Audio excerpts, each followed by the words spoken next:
चिंता संतान हंतारो यत्पादाम्बुजरेणव स्वीयानान्तान्निजाचार्यान् प्रणमामि मुहुर्मुहुः यदनुग्रहतो जन्तुः सर्वदुःखादिगो भवेत् तमहं सर्वदा वन्दे श्रीमद्वल्लभनन्दनम् अज्ञानतिमिरान्धस्य ज्ञानाञ्जनशलाकया चक्षुरुन्मीलितं येन तस्मै श्रीगुरवे नमः। नमामि हृदये शेषे लीलाक्षीराब्धिशायनम् लक्ष्मीसहस्रलीलाभिः सेव्यमानं कलानिधिम् चतुर्भिश्च चतुर्भिश्च चतुर्भिश्च त्रिभिस्तथा षड्भिर्विराजते योऽसौ पञ्चधा हृदये मम। आचार्यवाच प्रणमामि भाष्यनिबन्धसुबोधिनिष्ठा इतराष्ट्रयास्ता मत्स्वान्तागत्य कृपावृतास्ता मदीयवाचां रचयन्तु।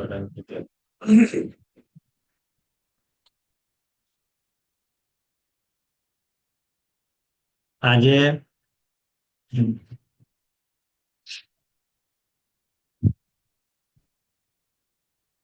પેજ નંબર 516 516 એ ઉપર આપણે લેવાનું છે.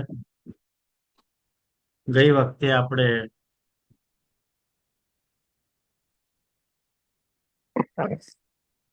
એ વાત સમજાવી, એ વાત આપણે સમજવાનો પ્રયાસ કર્યો કે સર્વાત્મ ભાવને શરણાગતિમાં સાધન ભાવ ન વિચારવો જોઈએ.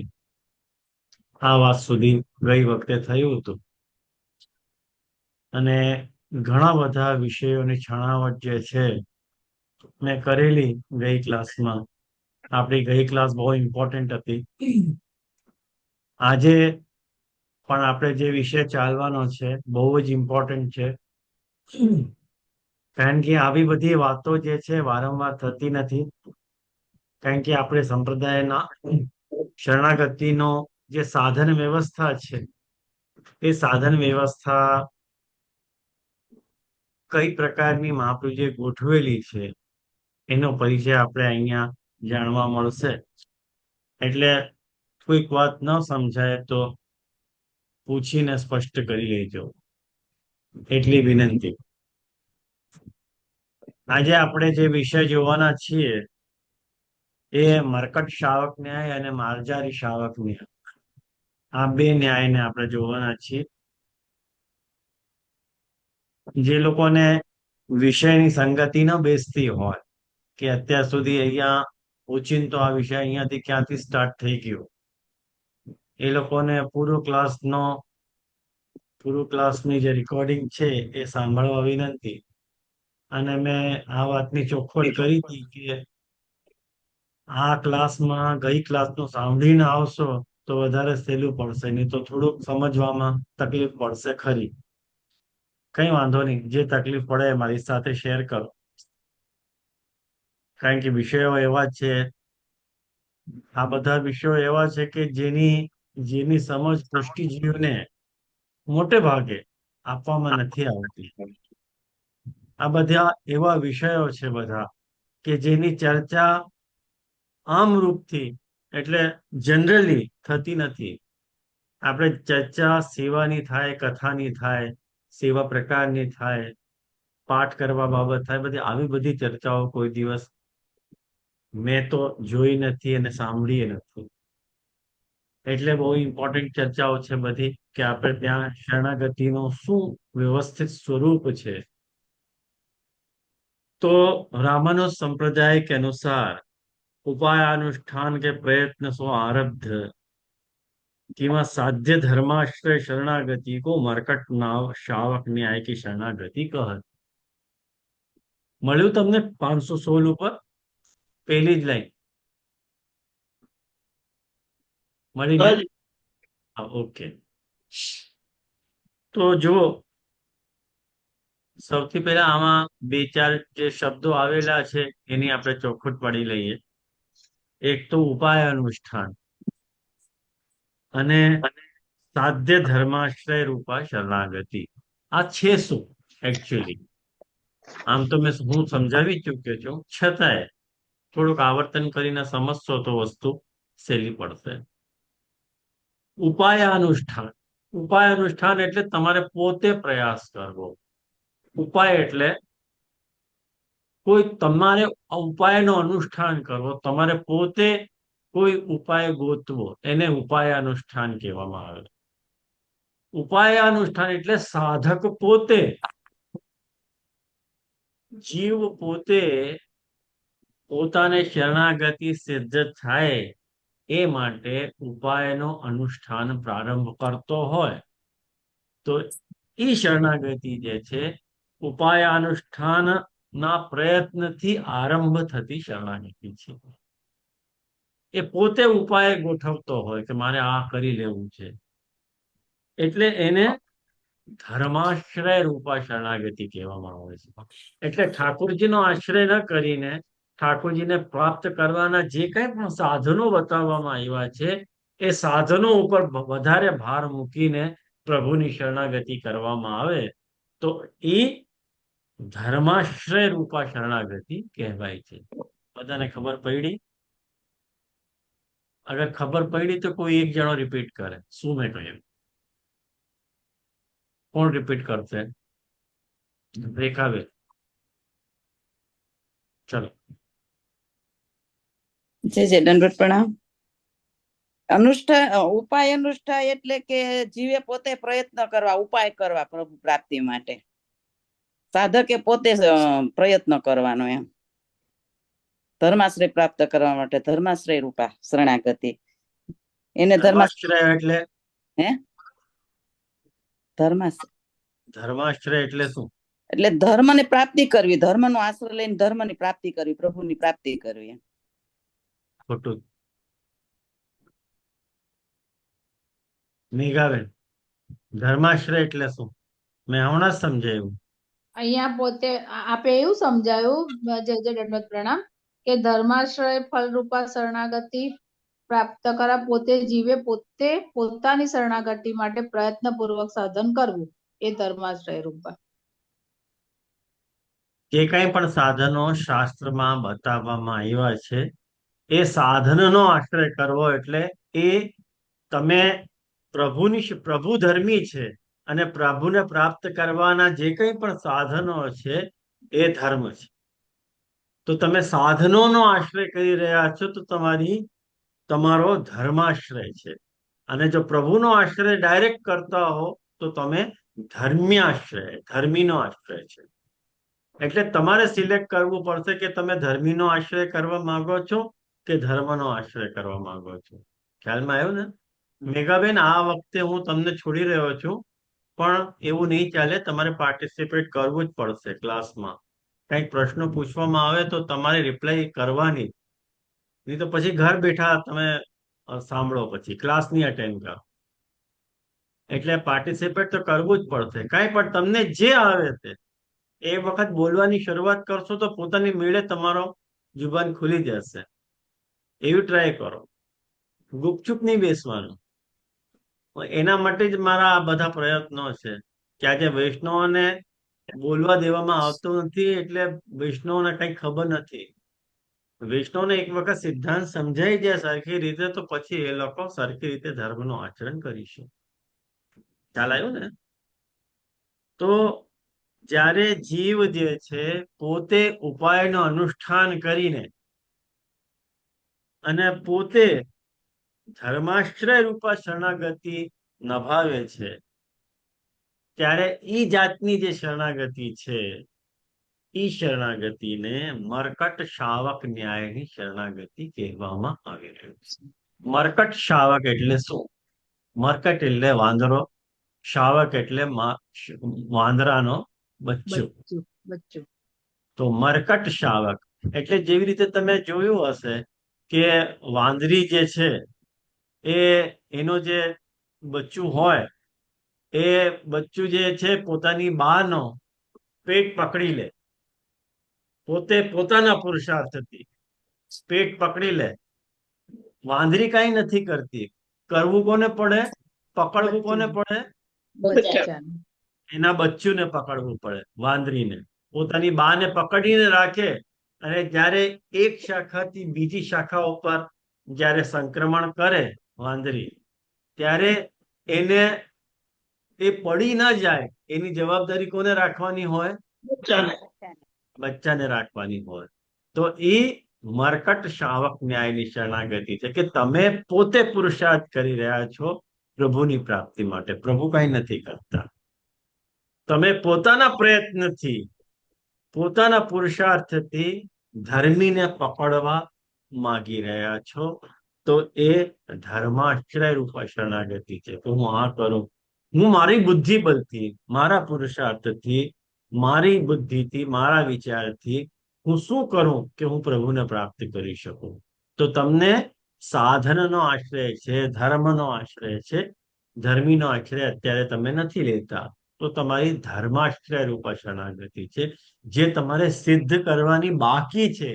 એટલે એના માટે શબ્દ ગોઠવવામાં આવે છે સાધ્ય ધર્માશ્રય રૂપા શરણાગતિ.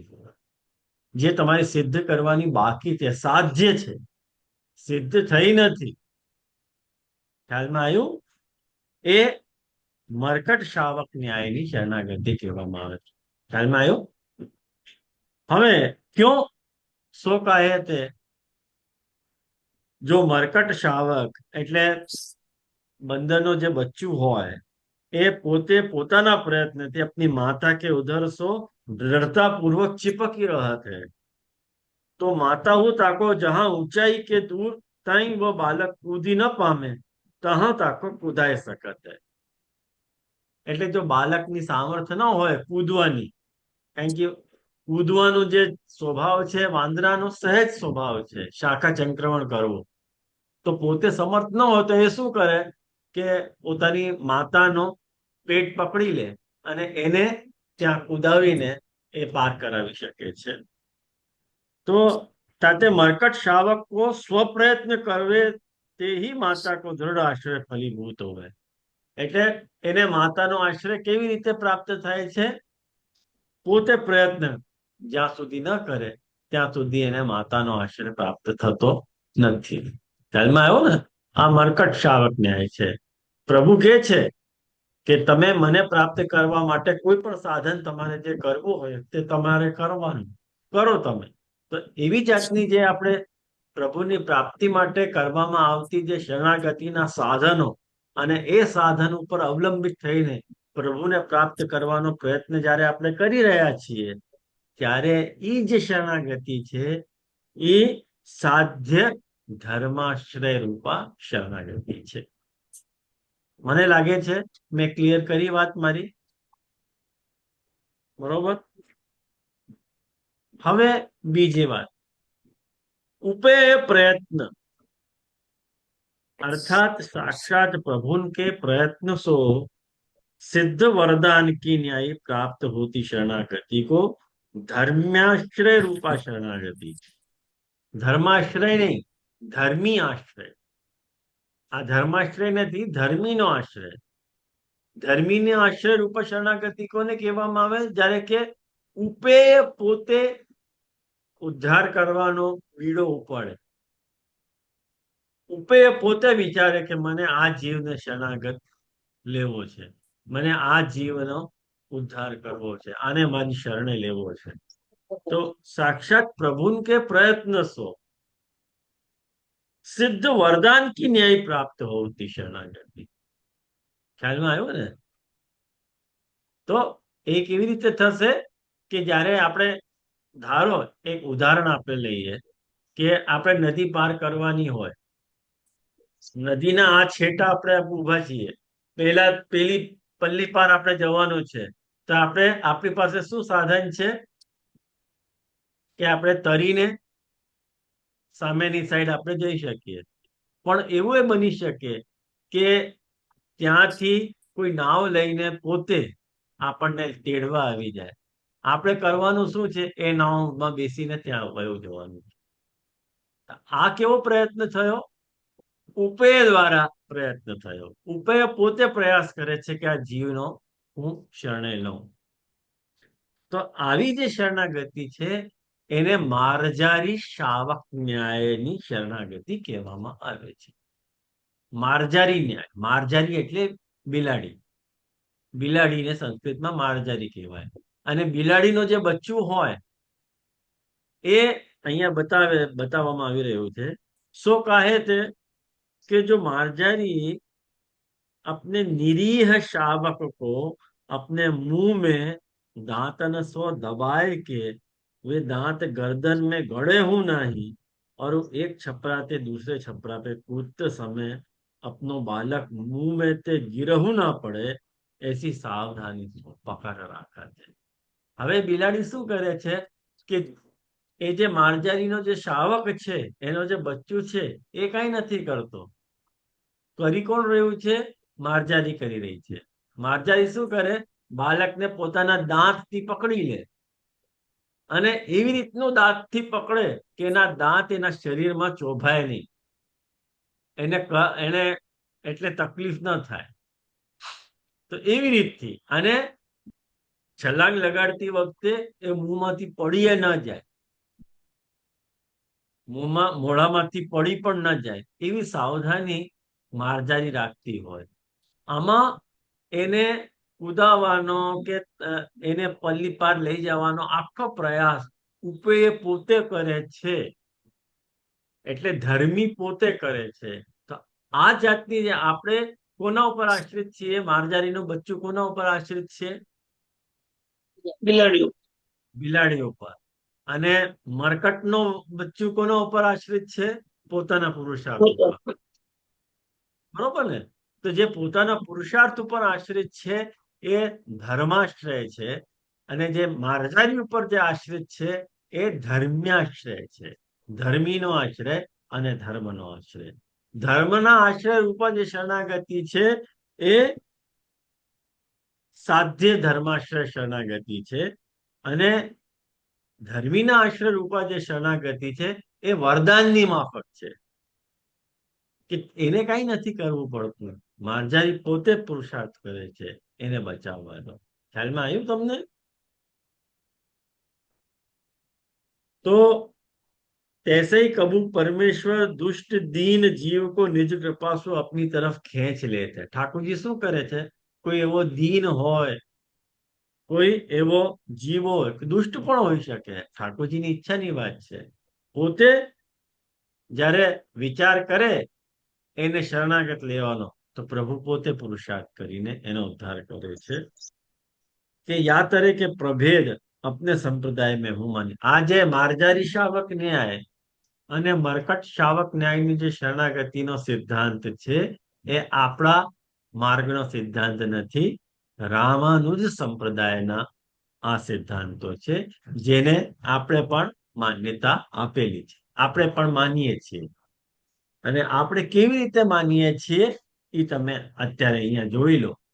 મેં ગઈ વખતે ચાર્ટ જે આપેલો એમાં આ જ બધી વસ્તુ મેં તમને સમજાવેલી. તો જો તમને મારા સદભાગ્યથી યાદ હોય તો આ જ બધી વાતો સમજાવેલી. તો આપણા સંપ્રદાયમાં કેવી રીતે માન્ય છે? જો આપણા સંપ્રદાયમાં એવી રીતે માન્ય છે કે શુદ્ધ પુષ્ટિ तथा मिश्र पुष्टि की शरणागति के भिन्न भिन्न प्रकार में तिनको अंतर्भाव है. આપણે ત્યાં જે શુદ્ધ પુષ્ટિ છે અને મિશ્ર પુષ્ટિ છે એમાં આ માર્જારી શાવક ન્યાય અને મરકટ શાવક ન્યાયની જે શરણાગતિ છે એના પ્રકારોનો અંતર્ભાવ થઈ જાય છે. આવું ખ્યાલમાં કેવી રીતે થાય છે એ હવે આપણે નેક્સ્ટ પેરેગ્રાફમાં જોશું. શું આપ શ્રી આજ્ઞા કરી રહ્યા છે? આપ શ્રી આજ્ઞા કરે છે કે ભગવત પ્રયત્ન આરબ્ધા. હવે શું સમજો? શુદ્ધ પુષ્ટિ જીવ અને મિશ્ર પુષ્ટિ જીવ. શુદ્ધ પુષ્ટિ જીવ કોણ? જેને ઉદ્ધાર કરવાનો પગથિયું પેલું કોણ ભરે છે? પ્રભુ પોતે. એ શુદ્ધ પુષ્ટિ છે. કે જ્યારે જીવ પોતે પ્રયાસ નથી કરતો, પ્રભુની તરફથી પ્રયાસ કરવામાં આવે છે, તો એ શુદ્ધ પુષ્ટિ છે. આપણે કેવા જીવ છીએ? આપણે મિશ્ર પુષ્ટિના જીવ છીએ. શા માટે મિશ્ર પુષ્ટિના જીવ છીએ? કારણ સ્પષ્ટ છે કે પ્રભુ પ્રકટ નથી. પ્રભુ અપ્રકટ છે, પ્રભુનો અનવતાર કાળ છે, સાધનો બધા પ્રકટ છે, અને જે સાધ્ય છે એ અપ્રકટ છે. તો જ્યારે સાધ્ય અપ્રકટ છે, પ્રભુ પોતે અપ્રકટ છે, ત્યારે આપણે આપણો ઉદ્ધાર કેવી રીતે કરીશું? પોતે જ પોતાના પુરુષાર્થથી. એટલા માટે આપણે મિશ્ર પુષ્ટિ છીએ, શુદ્ધ પુષ્ટિ નથી. જે ગોપીજનો હતા, આ બધા કોણ હતા? શુદ્ધ પુષ્ટિ હતા. કારણ કે એમનો ઉદ્ધાર કરવા માટેનો પહેલો પગથિયો ઠાકોરજીએ પોતે ભર્યો. ખ્યાલમાં આવ્યું? શરૂઆત કોને કરી? ઠાકોરજીએ પોતે કરી, એટલે શુદ્ધ પુષ્ટિ એ લોકો થઈ. એ લોકોને ઠાકોરજી પ્રત્યે નિશ્ચલ અને સર્વાધિક સ્નેહ હતો. આપણા બધાનો સ્નેહ કેવો છે? સોપાધિક સ્નેહ છે. સોપાધિક સ્નેહ એટલે કોઈ ઉપાધિ છે વચમાં, જેના કારણે દુનિયામાં જેટલા પણ સંબંધોને આપણે ભોગવી રહ્યા છીએ, એ બધા જ સંબંધો કોઈના કોઈ પ્રકારથી, કોઈના કોઈ સ્વાર્થથી બંધાયેલા સંબંધો છે. કોઈ પણ સંબંધ લઈ લો, XYZ, જરાય સંકોચ નહીં કરો, કોઈ પણ સંબંધને ઉઠાવો, એમાં તમને કોઈ પણ પ્રકારનો સોપાધિક ભાવ તો મળશે ને મળશે જ. નિરુપાધિક ભાવ નહીં મળે. સાહેબમાં આવ્યો? આ વિષય પર આપણે ફરી કોઈક વખત ચર્ચા કરશું. બહુ ઇન્ટરેસ્ટિંગ વિષય છે આ પણ આજે આપણે અહીંયા આ વિષયને પહેલા જોઈ લઈએ. તો મિશ્ર પુષ્ટિ કોણ છે? જેના માટે ઠાકોરજી પોતે પ્રયાસ કરે છે. અને મિશ્ર પુષ્ટિ કોણ છે? કે જેના માટે આપણે પ્રભુની પ્રાપ્તિનો પ્રયાસ કરીએ, એ મિશ્ર પુષ્ટિ. એ મિશ્ર પુષ્ટિ પાછા 3 પ્રકારની હોઈ શકે: પુષ્ટિ, મર્યાદા પુષ્ટિ અને પ્રવાહ પુષ્ટિ. ખ્યાલમાં આવ્યું? તો પુષ્ટિના 4 પ્રકાર થઈ ગયા. શુદ્ધ, આમ જોવા જઈએ તો મોટા, એટલે સ્થૂળ રૂપથી 2 પ્રકાર અને સૂક્ષ્મ રૂપથી 4 પ્રકાર. સ્થૂળ રૂપથી 2, મિશ્ર અને શુદ્ધ. પણ સૂક્ષ્મ દ્રષ્ટિથી 4 પ્રકાર થઈ ગયા: મિશ્ર અને પુષ્ટિ, મર્યાદા પુષ્ટિ, પ્રવાહ પુષ્ટિ અને શુદ્ધ પુષ્ટિ. આવી રીતે 4 પ્રકાર થઈ ગયા. પ્રવાહ પુષ્ટિ કોને કહેવાય? કે જેને મહાત્મ્ય જ્ઞાન પણ છે, અને ઠાકોરજીનો સુદળ સર્વોત્તધિક સ્નેહ પણ છે, અને સેવા કરે છે, એ પુષ્ટિનો જીવ છે.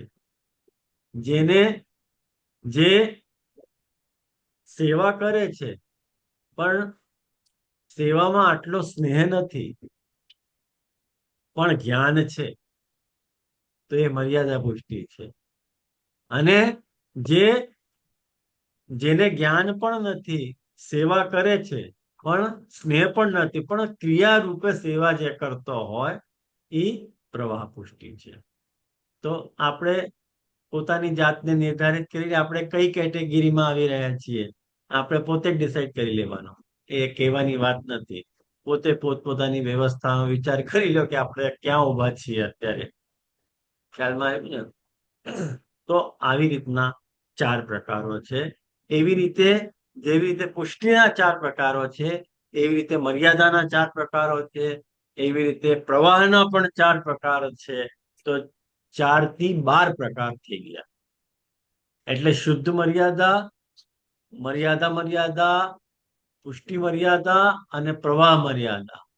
એવી રીતે પ્રવાહમાં પણ શુદ્ધ પ્રવાહ, અને પછી પ્રવાહ, પુષ્ટિ પ્રવાહ અને મર્યાદા પ્રવાહ. એવી રીતે આ બધા 4 ચોક 16 પ્રકાર થઈ જશે. આવા તો આપણે એટલા બધા પ્રકારોની ચર્ચા અત્યારે નથી કરવી. આપણે ફક્ત આપણા માર્ગ રિલેટેડ જે પ્રકાર છે એના ઉપર ચર્ચા કરીશું, જે છે મિશ્ર પુષ્ટિ અને શુદ્ધ પુષ્ટિ. બરોબર? આવ્યું સમજમાં? તો હવે જુઓ, આપણે ધર્મી શરણાગતિ કરી રહ્યા છીએ. બરોબર? ધર્મી શરણાગતિનો અર્થ ફરીથી ભૂલતા નહીં. ધર્મી શરણાગતિ એટલે પ્રભુની ડાયરેક્ટ શરણાગતિ. ધર્મનો આશ્રય નહીં, ધર્મીનો આશ્રય. પ્રભુને જ પકડી લેવા. ખ્યાલમાં આવ્યું? જ્યારે આપણે પ્રભુને જ પકડી રહ્યા છીએ તો એના બે ફાંટા થઈ શકે, ભગવત પ્રયત્ન આરબ્ધા અને જીવ પ્રયત્ન આરબ્ધા. એટલે ભગવાનના પ્રયત્નથી આરંભ થતી શરણાગતિ અને જીવના પ્રયત્નથી આરંભ થતી શરણાગતિ. તો જે ભગવાનના પ્રયત્નથી આરંભ થતી શરણાગતિ છે એનો જે પરિણામ છે એ પાછો બે રીતે થઈ શકે. ઠાકોરજીના પ્રયત્નથી આરંભ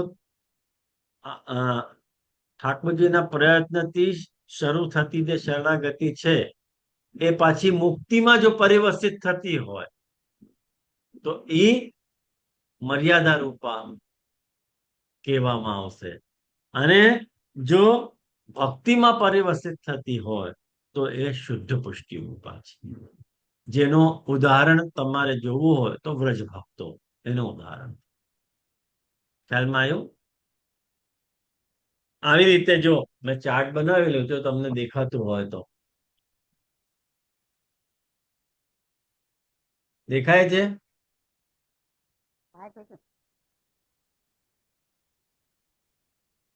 આ હું તમને ચાર્ટ દેખાય પણ વંચાય નહીં અમને. વંચાય નહીં, દેખાય. વાંધો નહીં. ગ્રુપમાં મોકલજો, ગ્રુપમાં હા. ચાર્ટ મોકલી દેજે. હા, આમ તો મેં આપેલો જ છે તમને ગ્રુપમાં. પેલા ગઈ ક્લાસમાં કેટલા બધા ચાર્ટો મોકલ્યા જ કે નહીં? આ બધા આપેલા જ છે. એ તો મારી સહુલિયત માટે મેં આવી રીતે લખેલું છે. આમ તમને તો ચાર્ટ આપેલો જ છે. છતાંય ધર્મી શરણાગતિનો ભગવત પ્રયત્ન આરબ્ધાનું પરિણામ જે છે શુદ્ધ પુષ્ટિ જીવ છે એ વાત આપણે જોઈ. હવે બીજી સાઈડ આવીએ. ધર્મી શરણાગતિ જીવના પ્રયત્નમાં આરંભ થતી શરણાગતિ છે. એમાં શરણાગતિ આપણે સૌથી પહેલા એક વાત લખી કાઢો અને મગજમાં સ્થિર કરી લ્યો કે આપણે ત્યાંની જે શરણાગતિ છે એ ભક્તિ માટેની શરણાગતિ છે, ભક્ત્યર્થ શરણાગતિ છે. શા માટે ભક્ત્યર્થ શરણાગતિ છે? કારણ કે આપણે ભક્તિને અંગી ગણી રહ્યા છે અને શરણાગતિને અંગ ગણી રહ્યા છીએ. આ વ્યવસ્થા સમજમાં આવી ને? તમને કોઈ પણ વસ્તુ ન સમજાતી હોય ને તો પૂછી લેજો. પછીથી પૂછશો તો પછી વિષય તમારા હાથમાં નહીં રહે, પછી ભૂલી જશો. જે સમજમાં ના આવે તરત જ તમારે પૂછી લેવાનો, કારણ કે આ ક્લાસ છે, આ પ્રવચન તો છે નહીં. ખ્યાલમાં આવ્યું ને? મારે બોલવાનું નથી, તમારે પણ પૂછવાનું રહેશે એમાં વચમાં જો પૂછવું હોય તો. તો જે જીવ પ્રયત્ન આરબ્ધા શરણાગતિ છે એ ચાહે ભગવત પ્રયત્ન આરબ્ધા હોય કે જીવ પ્રયત્ન આરબ્ધા હોય, શરણાગતિ અંગ છે અને ભક્તિ અંગી છે. આ વાત તમે લખીને સ્થિર કરી લો મગજમાં, પછી કન્ફ્યુઝન નહીં થાય કોઈ દી. હવે જ્યારે તમે ભક્તિના માટે ધર્મી શરણાગતિ કરી રહ્યા છો, જીવ પ્રયત્ન આરબ્ધાની વાત કરી રહ્યા છો, પહેલો પોઈન્ટ જે નીચે લખ્યું છે ને પહેલો પોઈન્ટ, એની વાત કરી રહ્યો છું. ભક્તિના માટે જ્યારે ધર્મી શરણાગતિ કરવામાં આવે ત્યારે એ જે ટાઈપની શરણાગતિ છે એ મર્યાદા પુષ્ટિના જીવ માટે પ્રમાણ બલથી સાધકના અંગ રૂપે ભક્તિની સાધિકા બને છે. ખ્યાલમાં આવ્યું? પ્રમાણ બલ, કારણ કે મર્યાદા ભક્ત કેવો છે, મર્યાદા પુષ્ટિ જીવ કેવો છે, એને જ્યાં સુધી તમે કોઈ પ્રમાણ નહીં આપો ત્યાં સુધી એને ભક્તિની મહત્તા ખ્યાલમાં નહીં આવે. એટલા માટે સાધકના અંગ તયા ભક્તિની સાધિકા બને છે ઈ શરણાગતિ. જ્યારે એ શરણાગતિને પણ સાધે છે, એ શરણાગતિને જ્યારે સમજવાનો પ્રયાસ કરે છે ત્યારે એ શરણાગતિ એને ભક્તિ સિદ્ધ કરાવે છે. કયા પ્રકારના ભક્તને? મર્યાદા પુષ્ટિમાં સ્થિત જે ભક્ત હોય એને.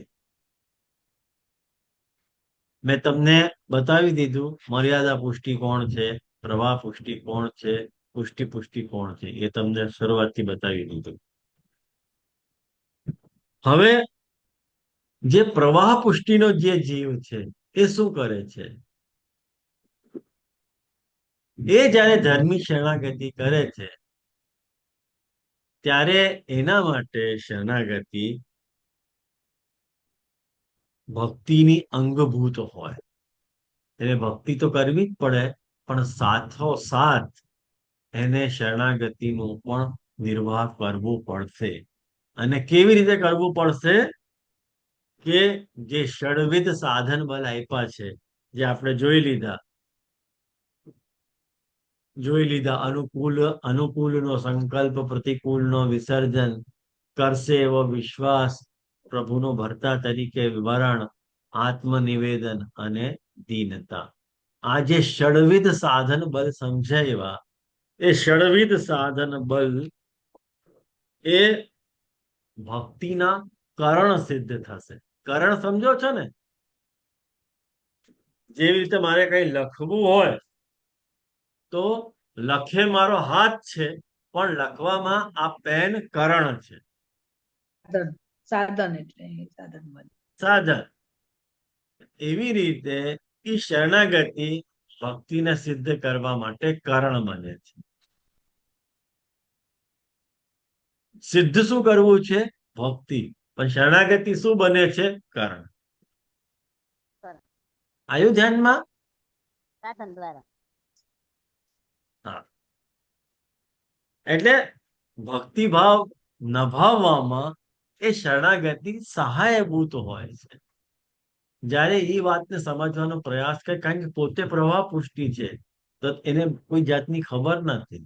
તો આ જયારે વાત એને સમજમાં આવે કે મારે પ્રભુને અનુકૂળ થઈને રહેવું જોઈએ અને પ્રતિકૂળતાનો વિસર્જન મારે કરવો જોઈએ, મને દ્રઢ વિશ્વાસ રાખવો જોઈએ, આ બધી જે વાતો છે એ એના ભક્તિ ભાવને નભાવવામાં સહાયભૂત થતી હોય છે. ખ્યાલમાં આવ્યું ને? એ પ્રવાહ પુષ્ટિ માટે. હવે જે પુષ્ટિનો જીવ છે, અને એક વાત હજી યાદ રાખો, જે પહેલું પોઈન્ટ હતું એમાં પ્રમાણબલ પ્રભુનો કામ કરતો હતો. જે પ્રવાહ પુષ્ટિ છે એમાં પ્રભુનો સાધન બલ કામ કરે છે, અને જે પુષ્ટિ છે એમાં પ્રભુનો ફલબલ કામ કરે છે. કેવી રીતે ફલબલ કામ કરે છે? કે ભક્તિ ભાવનો જે આનુષંગિક ફલ છે, ભક્તિ ભાવનો આનુષંગિક ફલ એટલે સમજો છો? કોને ખબર છે આનુષંગિક ફલ એટલે?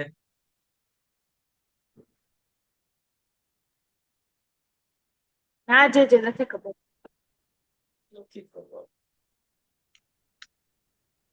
ભક્તિ ભાવ એક દ્વારા પ્રાપ્ત થતું એક એક વાત પૂછું? બધાથી? આ બધી વાતોને સમજવામાં બધાને ઇન્ટરેસ્ટ આવી રહ્યો છે કે બોર થઈ રહ્યા છો? ના ઇન્ટરેસ્ટ આવે છે જે મોઢાથી તો નથી દેખાતું. ના આવે છે જે આવે છે ને? તો બસ હા જરા હું આશ્વસ્ત થઈ જાઉં તો પછી મને કહેવાની મજા આવે. નહીં તો મને લાગશે કે હું બડબડા અધ્યાય કરી રહ્યો છું એકદમ. દાદા જે બહુ સુંદર સમજાવો છો, હા સમજમાં આવે બસ છે. તો પછી, કારણ કે મારી ગુજરાતી મારી જેવી જ છે. હું પ્રયાસ કરું છું ગુજરાતીમાં બોલવાનો, પણ તમને સમજાય છે કે નહીં, કે તમને સહેલું પડે છે નહીં, એ મારે મહત્વનું છે. હા ના તો જે સમજાય છે આપ જે સમજાવો છો. અરે વાહ, આજ તો પહેલી વાર એ બોલી.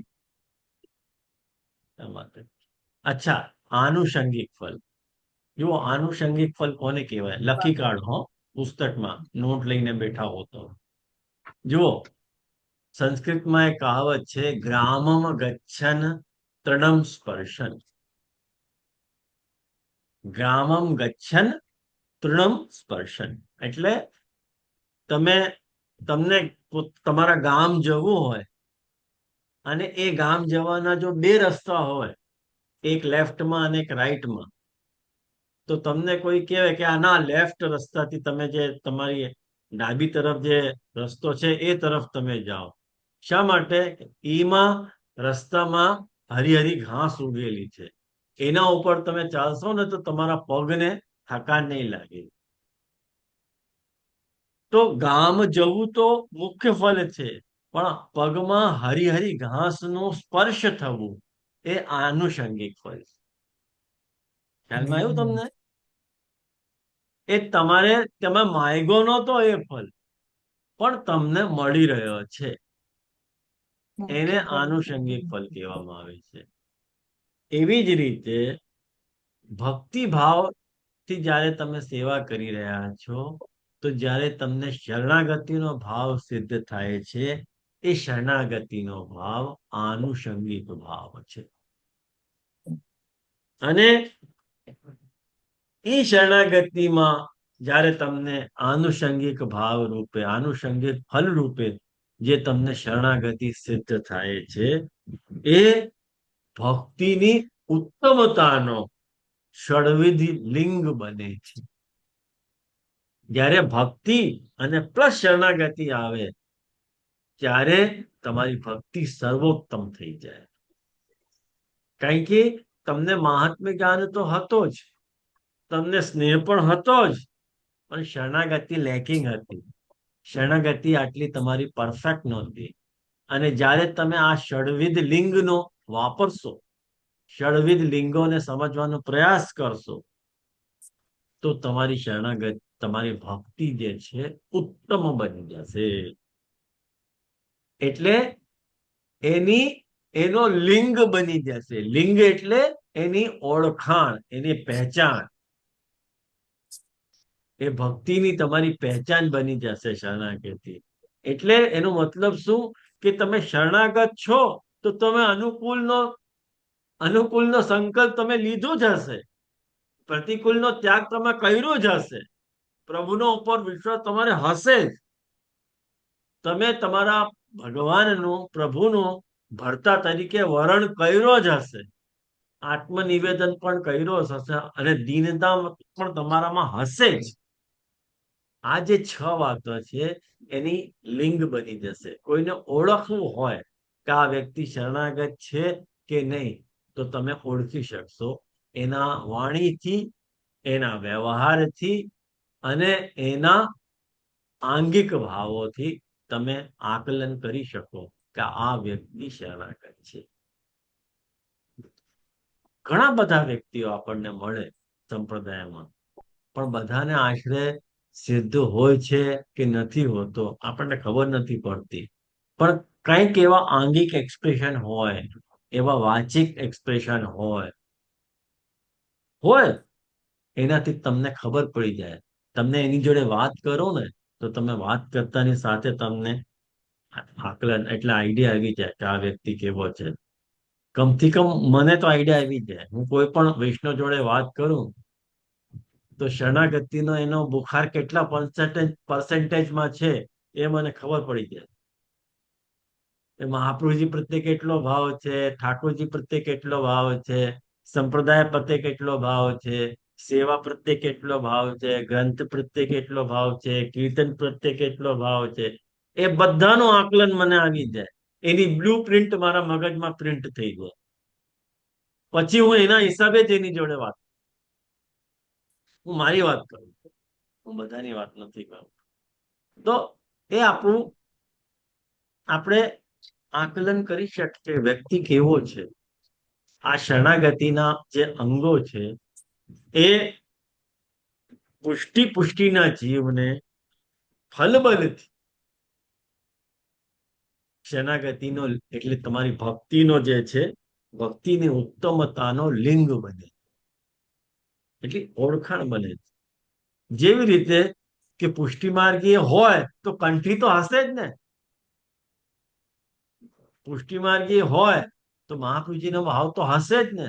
જો કે આજે નથી જોવામાં મળતું, જોવામાં નથી આવતું, પણ એક વાત કહું છું, જ્યારે તમે કોઈ પણ પુષ્ટિ માર્ગીયને, કોઈ પણ વૈષ્ણવને વાત કરવાની ટ્રાય કરો, તો સૌથી પહેલા તમે શું ચેક કરો? કંઠી છે કે નહીં. તો એ કંઠી એનો લિંગ છે. એની પહેચાન છે કે આ વ્યક્તિ પુષ્ટિ સંપ્રદાય કે જય શ્રી કૃષ્ણ બોલતો હોય, એ ઓળખાણ છે. એવી રીતે શરણાગતિ એની ઓળખાણ હોય, એની પહેચાન હોય. એ ક્યારે એનામાં પાસો ખેલે છે? જ્યારે પુષ્ટિનો જીવ હોય અને ઠાકોરજીના કૃપાથી ફલબલથી એ વાત એને સમજમાં આવે છે. ખ્યાલમાં આવ્યું ને? એની ભક્તિની ઉત્તમતા પ્રકટ થઈ છે. તો એ જ વાત અહીંયા 3 પોઈન્ટમાં સમજાવેલી છે.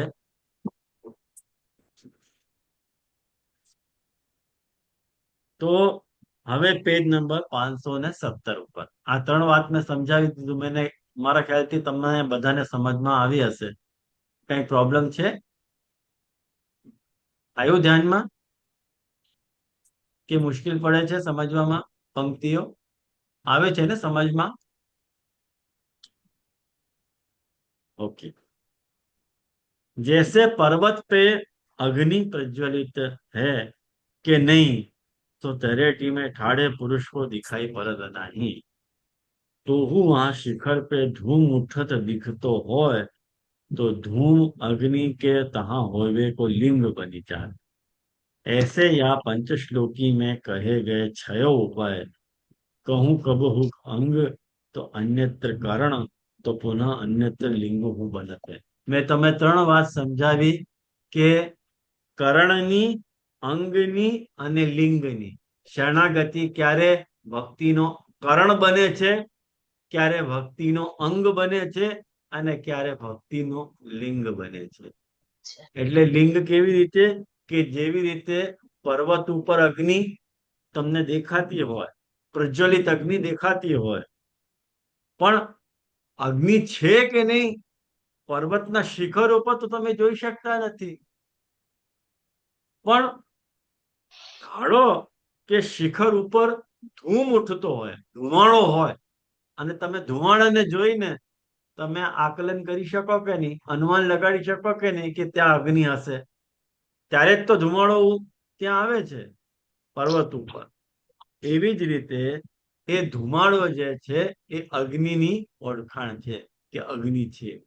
એવી રીતે શરણાગતિ પુષ્ટિ જીવમાં પણ કોઈક ઠેકાણે કોઈક જીવના માટે લિંગ બની જાય, કોઈક જીવના માટે કરણ બની જાય અને કોઈ જીવના માટે જે છે અંગ બની જાય. અંગ કોના માટે બને છે? લિંગ કોના માટે બને છે? પુષ્ટિના માટે. અને અંગ કોના માટે બને છે? પુષ્ટિ નહીં, લિંગ લિંગ જે બને. છે. पहचान पुष्टि હા, બરાબર. और प्रवाह पुष्टि का साधन પુષ્ટિના માટે લિંગ બને છે. हाँ, પ્રવાહ પુષ્ટિના માટે જે છે करण એ करण કરણ બને છે. અને પુષ્ટિના માટે मर्यादा पुष्टि મર્યાદા निष्ठ પુષ્ટિના માટે प्रमाण પ્રમાણ બને. अंगी ખ્યાલમાં આવ્યું? અને પ્રમેય કોના માટે બને છે? કયા જીવો માટે બને છે? શુદ્ધ પુષ્ટિ. શુદ્ધ પુષ્ટિ માટે. શુદ્ધ પુષ્ટિ માટે. ખ્યાલમાં આવ્યું ને આ બધું? કે અઘરું પડે? આ બધા વિષયો તમે પેલી વાર સાંભળ્યા હશે, પણ વાંધો નહીં, વારંવાર સાંભળતા રહેશો ને તો સમજાઈ જશે.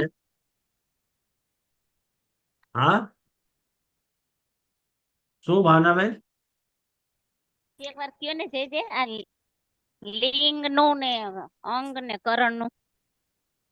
જો જે પ્રવાહ પુષ્ટિનો જીવ છે ને એના માટે પ્રભુની શરણાગતિ એનો લિંગ બની, શરણાગતિ એની લિંગ બની જતી હોય છે.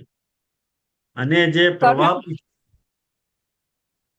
નહીં प्रवाह નહીં पुष्टि का કરણ करण કરણ જેથી કરણ હશે.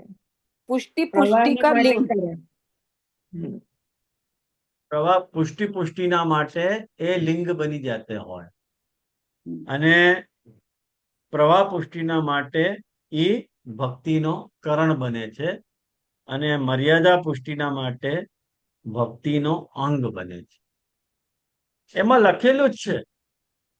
મેં તો ફક્ત તમને સમજાયું છે. એમાં લખેલું છે, તમે એને વાંચશો તો તમને ખ્યાલ આવશે. ખ્યાલમાં આવ્યું? હવે નેક્સ્ટ પેરામાં तासो पूर्व में निरूपित भगवत प्रयत्न आरब्धा धर्मी शरणागति को भगवत भक्ति में पर्यवसान होवे वारो होय तो कबहू को प्रमेय बलसो मिश्र पुष्टि के अंतर्गत मर्यादा पुष्टि अथवा प्रवाह पुष्टि के जीवन को हूँ भक्ति के अनुकल्पतया षड्विध अंग सिद्ध होवत है. तासो जैसे श्रीमद् भागवत के पूर्वोक्त वचन में प्रपद्य मानस से भक्ति सिद्धि निरूपित कीनी है, तैसे तो नहीं, परंतु प्रपत्तो नियमानस से भक्ति अनुकल्प सिद्धि के रूप में शुद्ध पुष्टि रूप शरणागति हूँ कबहू प्रमेय बलसो सिद्ध होत है. હવે અહીંયા શું કહેવા માંગી રહ્યા છે? અહીંયા આ વાત કહેવા માંગી રહ્યા છે કે જે પૂર્વમાં જે ભગવત પ્રયત્ન આરબ્ધા જે ધર્મી શરણાગતિ ની વાત કે સમજાવી, એ જે ધર્મી શરણાગતિ જે છે એનો પરિવસાન જો ભક્તિમાં થતો હોય, મુક્તિમાં નહીં હો, ભક્તિમાં એનો જો પરિવસાન થતો હોય તો ક્યારેક એવું એ બની શકે કે ઠાકોરજી પોતાનું પ્રમેય બલ મિશ્ર પુષ્ટિના જીવો માટે પણ વાપરી શકે. એવું નથી કે ઠાકોરજી પોતાનો પ્રમેય બલ શુદ્ધ પુષ્ટિ જીવો માટે જ વાપરે. મિશ્ર પુષ્ટિ જીવો માટે પણ, એટલે આપણા જેવા જીવો માટે પણ ઠાકોરજી પોતાનો પ્રમેય બલ વાપરી શકે. કેમ ના વાપરી શકે? પ્રભુની ઈચ્છા ઉપર છે. ઓચિંતાના હા ક્યારેક ઓચિંતાના વર્ષે પડે પ્રભુ. હા, તો જ્યારે ઠાકોરજી આવી રીતનું મિશ્ર પુષ્ટિ ઉપર પોતાનો પ્રમેય બલ વાપરે તો એમાં એ જીવને, પુષ્ટિ જીવને ભક્તિના અનુકલ્પ રૂપેણ એને ષડવિધ અંગ સિદ્ધ થઈ જાય છે. ઠાકોરજી પોતાની મેળે એને સિદ્ધ કરાવી દે છે. એને કરવું નથી પડતું કઈ. એનું ઉદાહરણ અહીંયા આપવામાં આવી રહ્યું છે કે જેવી રીતે 84 વૈષ્ણવ की वार्ता में अंबाला वारे नारायण दास जी को आचार्य चरण ने कही तो सो स्वरूप सेवा तो निभेगी नहीं, पराई चाकरी करनी घर में को सेवक नहीं, तासो हस्ताक्षर लिख दे तो हूँ सामग्री जो बने सो भोग धर के महाप्रसाद लीजो. જુઓ, આ શરણાગતિનો જ પ્રકાર છે. મહાપ્રભુજીએ સ્વરૂપ સેવાના ઠેકાણે નારાયણદાસ અંબાળાવાલાને હસ્તાક્ષર લખીને આપી દીધા. એ હસ્તાક્ષરને ભોગ ધરતા હતા. હસ્તાક્ષર ક્યાં સ્વરૂપ છે? હસ્તાક્ષરને સ્નાન પ્રાપ્ત થાય? હસ્તાક્ષરને શ્રૃંગાર પ્રાપ્ત થાય? કઈ પ્રાપ્ત ન થાય. સ્નાન શ્રૃંગાર કઈ પ્રાપ્ત જ થતા નથી. તો એને જે હસ્તાક્ષરજીની સેવા કરવાનો આવે છે એમના બારામાં, એ શરણાગતિના રૂપમાં જ આવે છે. હવે સેવાના પ્રકારમાં એને શું કરવાનું છે? એને ફક્ત રસોઈ સિદ્ધ કરીને હસ્તાક્ષરજીને ભોગ ધરવાની છે. બસ, ખતમ થઈ ગયું. એને કઈ નથી કરવું પડતું. હવે ઠાકોરજી મહાપ્રભુજી પોતાના પ્રમેય બલથી એ નારાયણદાસને એ બધું સિદ્ધ કરી આપશે. અને પોતે મહાપ્રભુજી એને ચરણામત આપ્યો. આ જુઓ, મહાપ્રભુજી પોતાનો પ્રમેય બલ પ્રકટ કરી રહ્યા છે. જરૂરી નથી કે બધા જીવો સેવા કરે. ખ્યાલમાં આવ્યું ને? આનું મતલબ એ ક્યારે નહીં લેતા કે આપણા માર્ગમાં સેવાની આવશ્યકતા આટલી પણ ન્યૂન છે. સેવાનો કોઈ રિપ્લેસમેન્ટ નથી. આ વાત મગજમાં ફિક્સ કરી લેજો. સેવાનો કોઈ રિપ્લેસમેન્ટ નથી. પણ મહાપ્રભુજી જો પોતે વિચારે તો મહાપ્રભુજી પોતે પોતાના પ્રમેય બળથી જીવને હસ્તાક્ષરના દ્વારા પણ એને ભક્તિની સિદ્ધિ કરી આપી શકે. એ મહાપ્રભુજીના ઉપર એનો એડવાન્ટેજ અમે ન લઈ શકીએ. જ્યારે અમારે કોઈ જીવને બ્રહ્મ સંબંધ આપવો હોય અને અમે આમ કહીએ કે અમે બ્રહ્મ સમાનની પોતીનો બ્રહ્મ સમાનના હસ્તાક્ષર કરીને તમને પધરાવી દઈએ અને તમે સેવા કરો, એ અલાઉડ નથી. ખ્યાલમાં આવ્યું? આ પ્રમેયબલની વાત છે. અમારામાં મહાપ્રભુજીનો પ્રમાણબલ કામ કરે છે. આ દિશામાં પ્રમેયબલ કામ નથી કરતો. અમારા ઉપર જે મહાપ્રભુજીનો પ્રમેયબલ કામ કરે છે બાળકો ઉપર, એ કોઈ બીજા જાતનો પ્રમેયબલ છે. કયા જાતનો પ્રમેયબલ છે? કે અમે બ્રહ્મ સંબંધની દીક્ષા દ્વારા જીવોને ભગવત સેવામાં પ્રવૃત્ત કરી શકીએ એવો અધિકાર અમને પ્રાપ્ત છે. આ મહાપ્રભુજીનો પ્રમેય. પણ અમે પોતાની મેળે પોતાની ઈચ્છાથી જીવને હસ્તાક્ષર ના પધરાવી શકીએ. અલાઉડ નથી. કારણ કે એક તો મિયા બાવરે और दूजी पीली भांग. જીવના તો ઠેકાણા જ નથી. હસ્તાક્ષર લખીને આપી દઈએ તો જીવ એકદમ રમતો જમતો છૂટતો જ થઈ જાય, કઈ કરવાનું જ નથી હવે તો. એટલે મહાપ્રભુજીએ આ બધી વાત પોતાના હાથમાં રાખી છે. અમારા હાથમાં શું આપ્યું છે? બ્રહ્મસમાની દીક્ષા અને પુષ્ટાવાનો પ્રકાર, એ અમારા હાથમાં આપ્યું છે. અને એ પણ માર્ગની રીત અને મેંડ મુજબ હોય તો જ, અન્યથા નહીં. ખ્યાલમાં આવ્યું બધું? આ બધું શરણાગતિનો પ્રકાર કેટલો મહાપ્રભુજીએ વિચાર્યો છે, આ બધું અહીંયા સમજવા અને જોવા જેવું છે. આપણે કોઈ દિવસ ગ્રંથ ઉઠાવીને ભણતા નથી, એનું આ પરિણામ છે કે સંપ્રદાયમાં 80% લોકોને મહાપ્રભુજીના સિદ્ધાંતની ખબર નથી. એનું મુખ્ય કારણ આ છે. આપણે બધા બહુ ભાગશાળી છીએ કે મહાપ્રભુજીના ગ્રંથો ને અધ્યયન કરવાનું આપણને પ્રાપ્ત થઈ ગયું. તો મહાપ્રભુજીએ શું કર્યું? ચરણામત આપ્યું. ચરણામત આપવું શું છે? પ્રમેયબલ છે. પ્રમાણબલ નથી, પ્રમેયબલ છે. એ ચરણામત પોતાનું કામ કરે છે અને અમે અમારું ચરણામત આપી દઈએ. કોઈક નહીં, જરાય નહીં, કામ જ નહીં કરે. ચરણામત આપવું પ્રમેયબલ અમે ન પ્રકટ કરી શકીએ. ખ્યાલમાં આવ્યું ને? અમારે તો જે રીતિ છે એ હિસાબથી રહેવું પડે. ખ્યાલમાં આવ્યું?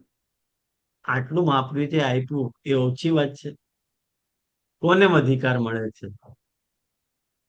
બ્રહ્મસમાન દીક્ષા આપવાનો અધિકાર કોને મળે? આટલું કમ સૌભાગ્ય છે અમારું? બહુ મોટો સૌભાગ્ય છે. અને એમના વંશમાં પ્રાગટ્ય મળ્યો એ પણ બહુ મોટી વાત છે. ખ્યાલમાં આવ્યું ને? તો આ બધી વાતોથી અમારે અહોભાવ માનવો જોઈએ કે ભાઈ અમારો અહોભાવ છે. મહાપ્રભુજીની કેટલી કૃપા છે. અને तासो ही सवर्णिर्णय निबंध के प्रकाश में आप आज्ञा करत हैं, एत सर्वम प्रयत्नेन गृहस्थस्य प्रकीर्तितम. આ બધા જે મેં ઉપાયો લખ્યા છે અહીંયા સવર્ણિર્ણયના સાધન પ્રકરણમાં, એ બધા ઉપાયો મેં ગૃહસ્થ માટે બનાયા છે, ગૃહસ્થ માટે પ્રકટ કર્યા છે. તો ગ્રહમ ધનમ इति पूर्व अधिकार द्वया अभावे तृतीय पक्ष माहु बाह्याभ्यंतर भेदेन रूपे भेद द्वयम मतम नामनी च एकम ततस्त्रेधा भक्ति मार्गो निरूपित प्रपत्ति मार्ग माह. જુઓ, તમારી પાસે ઘર પણ ન હોય, તમારી પાસે ધન પણ ન હોય, તો હવે તમારા માટે ત્રીજો માર્ગ ઓપન થાય છે. એ કયો માર્ગ? કે નામના શરણાગતિનું માર્ગ. પ્રભુનો સેવા અને સ્મરણ, સેવા અને કથા, આ ભક્તિના બે અંગ. અને નામ સેવા એટલે ભાગવત સેવા, ભાગવત સેવા એટલે શરણાગતિ. અને એ શરણાગતિમાં પણ સપ્તવિધ ભક્તિ આવે છે. એમાં આવું બધું વિચાર નહીં કરવાનું સમર્પિત અસમર્પિતનું, કારણ કે બ્રહ્મ સંબંધ તો પ્રાપ્ત થયો જ નથી. અષ્ટાક્ષરની દીક્ષા પ્રાપ્ત છે, તો એ નિયમ એને લાગુ નહીં પડે. ખ્યાલમાં આવ્યું ને? જે બ્રહ્મ સંબંધની દીક્ષા લે એને આ બધા નિયમો લાગુ પડશે. આ બધી વાતને સરખી રીતે નોખી નોખી કરીને સમજશો ને તો સંપ્રદાયની જે સાધના પ્રણાલી છે એનું તમને ખ્યાલ આવશે. હજી એક બે વખત સાંભળજો અને પછી સમજવાનો પ્રયાસ કરજો, તો વસ્તુ તમને સમજાશે. જે પાછો દંડોત પ્રણામ. જે હા, દંડોત બોલો. પ્રણામ. સેવા અને કથા કીધું ને પછી ત્રીજું આપે ભગવત સેવા કીધું, એ કેવી રીતે? એ સમજાયું નહીં મને બરાબર. એ નામ સેવા જે છે ને, ભાગવત નું પૂજન વગેરે, હા એમાં સપ્તવિધ ભક્તિ આવે છે. હા શ્રવણ કીર્તન તો એ નામ સેવા જ થઈ ને. એમ હા હા બરાબર. એ રીતે મહાપ્રભુ જે પ્રકાર બતાવ્યો છે ને, યા તત્સાધનમ નવવિધા ભક્તિસ્તત પ્રતિપાદિકા ગીતા સંક્ષેપતઃ તસ્યા વક્તા સ્વયં અભૂત હરિ. સાધન પ્રકરણ જોશો ને તો એમાં આવશે આ બધી બરાબર. વાત. હા જય દંડોત પ્રણામ. તાસો ભક્તિ કે અનુકલ્પ તયા હો. જો ભક્તિનો અનુકલ્પ છે, વિકલ્પ નથી. હો, શરણાગતિ ભક્તિનો અનુકલ્પ છે. હવે આ વાત વારંવાર આવશે, વિકલ્પ અને અનુકલ્પની, ભૂલવાની નથી. વિકલ્પ શું અને અનુકૂળ શું એ યાદ રાખવાનું. તો અનુકલ્પ તયા હું પ્રપત્તિ માર્ગ કિમાં શરણાગતિ માર્ગ ઉપદિષ્ટ થયો છે. પૃથક શરણ માર્ગોપદેષ્ટા આ મહાપ્રભુજીનું નામ છે, કે મહાપ્રભુજી પૃથક શરણ માર્ગના ઉપદેશકે. પ્રથમ શરણ માર્ગ એટલે સેવાથી અલગ એક શરણાગતિનો માર્ગ પણ બતાવ્યું છે મહાપ્રભુજીએ, જેમાં બ્રહ્મ સંબંધ લેવાની આવશ્યકતા નથી.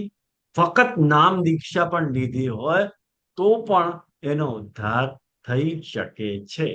આ બધી વૈષ્ણવોમાં ખોટી ભ્રમણા ભરાઈ ગઈ કે બધાને બ્રહ્મ સંબંધ લેવું અનિવાર્ય છે.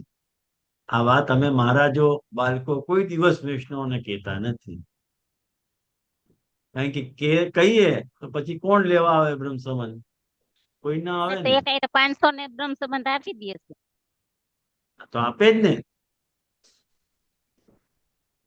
મારા જો બધા મૂર્ખાઓ છે કે તમને કે બધે આ બધી વાતો? કોઈ દિવસ ના, કીધું જ નથી જે છે ત્યારે. કોઈ તો દિવસ જે નહીં. સેવક ન તૂટી જાય એના એમ થાય ને, એટલે કે નહીં ને. એટલો કઉ છું, એટલે ન કહે તમને, પુષ્ટિ વધારવી. કોઈ દિવસ નહીં કે. તો આ જે શરણાગતિનો માર્ગ મહાપ્રભુ જે બતાવ્યો છે એ અનુકલ્પ થયા શરણાગતિનો માર્ગ છે.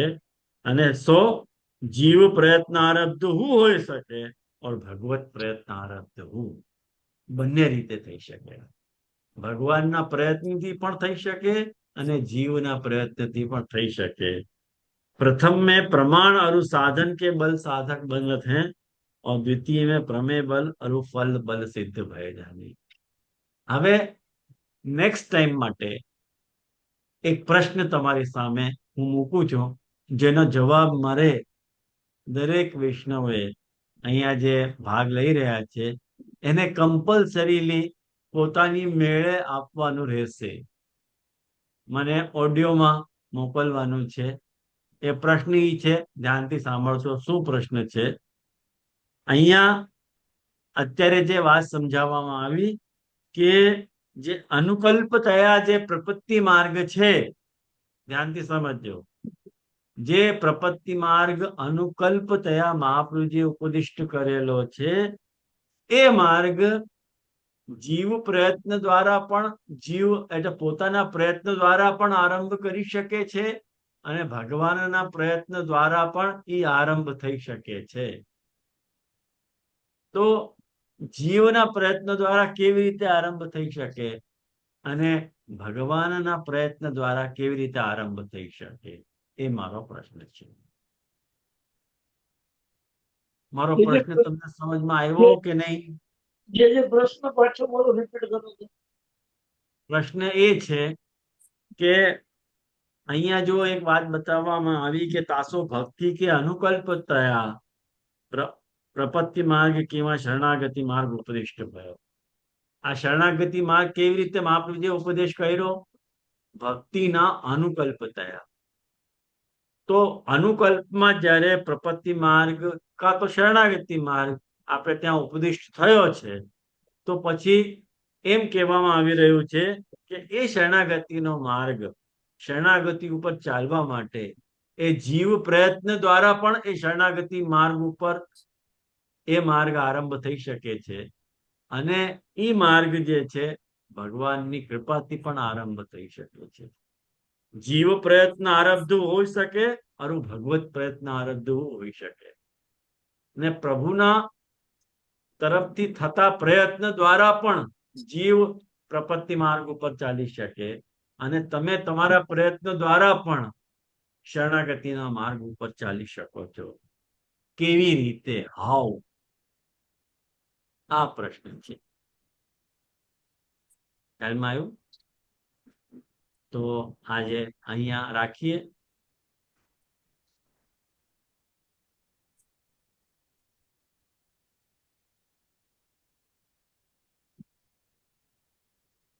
સંધ્યાબેન, બહુ વિચારમાં લાગો તમે. એકદમ ટેન્શન આવી ગયો તમારા મોઢા ઉપર. ના, જે મારાથી આજનું વચનામૃત બરાબર સંભળાયું ને હું બિઝી હતી એટલે, અને ઓકે, હમણાં ઓકે. આવી એટલે મેં પુસ્તક બી નતું ખોલ્યું આજે, પણ એ તો હું શ્રવણ કરી લઈશ. ઓકે, ઓકે, ઠીક છે. શ્રવણ કરીને આપીશ જવાબ. ચોક્કસ, ચોક્કસ. બધાનો જવાબ પાન જોઈએ નંબર હો મને. કયું હતું આજે જે કર્યું એ કયું પાન નંબર હતું? આ પેજ નંબર 518 ઉપર 518. ઓકે. અહીંયા સુધી થયું છે આપણું. ફર્સ્ટ લાઈન થઈ છે આપણી. છે આનાથી આગળ પેજ છે, 518 થી આગળ પેજ છે. હા, 19, 20 અને 21 3 પેજ છે હજી. બસ ગ્રંથ એ પૂરો થઈ જાય છે. એ પેજ મારી પાસે નથી જાય છે, પણ 518 સુધી જ છે. કેમ એવું છે ખબર નહીં. નહીં તો તમારે વેલું હશે, 516 ઉપર હશે. ના, 518 ઉપર જ છે. હું ક્યારની ખોલીને જ બેઠી છું જજે. હું એમાંથી જ જોતી આવું છું. એ એટલે લાઈન હજુ તમને જો લાઈન મળે છે તમને? 518 માં છેલ્લી લાઈન અધૂરી છે, એટલે જ મને ખ્યાલ આવ્યો કે આ કંઈક અધૂરા પેજ છે, કારણ કે વિષય ઉપભોગ કરવે કે ઇન્દ્રિય કી રુચિ બનાવે તો, બસ અધૂરું હા, વાક્ય થઈ ગયું. પછી હા, બીજા પેજ નથી મારી પાસે, એટલે કહું છું હા. તો હું તમને 3 પુષ્ટિ પેજ વિધાનમ મિસિંગ છે. મોકલું છું નીલાબેન. પુષ્ટિ હા વિધાનમમાં છે ને જે એટલે. હા હા, તો હું તમને, હા, તો સંધ્યાબેન મોકલી આપશે તમને. હા તેજસ્વી, મને પુષ્ટિ વિધાનમાં એડ કરશો પ્લીઝ? હા, મને ગ્રુપમાં એડ કરશો પ્લીઝ? ના, હું તો પુષ્ટિ વિધાનમ પુસ્તકની વાત કરી રહી છું. Okay, sorry. હા. આ તો પુષ્ટિ વિધાન, આ જે પુસ્તક છે ને, હા હા, હા આનું. હા. ઓકે. બરોબર. તો કારણ કે મેં ઝેરોક્સ કઢાઈને જાય છે તો 518 સુધીના જ પેજ છે મારી પાસે, એટલે મેં કીધું. હા, તો આ એટલે પુસ્તક બસાવી લેવું જોઈએ. બહુ ઇમ્પોર્ટન્ટ પુસ્તક છે આ બધી. જેનું પેલા પેજ નું ફોટો મૂકજો ગ્રુપમાં. હું શેનો? ગ્રુપમાં જ મૂકી દઉં છું. આ ગ્રુપમાં જ મૂકી દઉં છું પુસ્તક. પુસ્તક હા, મૂકજો. હા, ભલે. તો આપણે અહીંયા રાખીએ, આશ્રયનો પદ કરીએ. હવે તો આવતા શનિવારે સુરતમાં છે પ્રોગ્રામ. રશિયાનો કાર્યક્રમ છે સુરતમાં રાહત વેઠી દેજે અમે. શનિવારે. આશ્રયનો પદગાન કરીને આજનું વક્તવ્ય અહીંયા રાખીએ. શ્રી વલ્લભ પ્રભુ કરુણા સાગર, જગત ઉજાગર ગાય.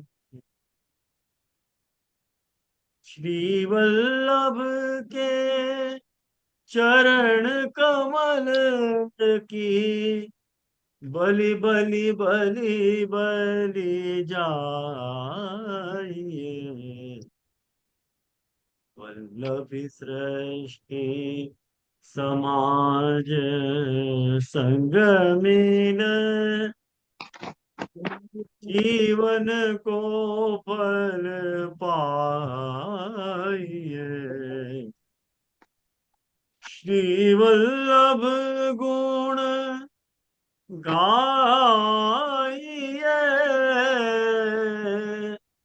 याही ते रसिक कहाइए, श्री वल्लभ प्रभु करुणा सागर, जगत उजागर गाइए। દંડવત બીજી દંડવત. પંચાયત